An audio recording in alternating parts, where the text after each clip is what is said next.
சட்டசபை கேமராக்கள் எதிர்க்கட்சி பக்கம் திரும்பவே இல்லை என அதிமுக பொதுச் செயலாளர் பழனிசாமி குற்றம் சாட்டியுள்ளார். இது தொடர்பாக அவர் வெளியிட்டுள்ள அறிக்கையில், ஆளுங்கட்சி வரிசையோடும் சபாநாயகரோடும் முடிந்து விட்டதா சட்டசபை? சட்டசபையின் கேமராக்கள் என்றும் எதிர்க்கட்சியின் பக்கம் திரும்பவே இல்லை.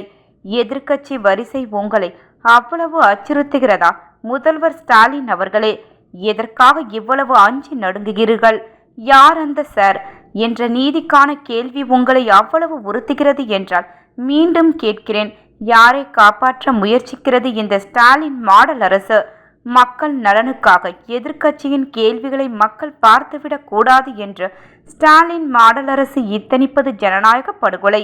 தமிழக சட்டசபை நிகழ்வுகளை எந்தவித ஒளிவு மறைவும் இன்றி முழுமையாக மக்களின் குரலான எதிர்க்கட்சியின் கருத்துக்களை மக்களுக்கு நேரடியாக ஒளிபரப்ப வேண்டுமென ஸ்டாலின் மாடல் திமுக அரசை வலியுறுத்துகிறேன்.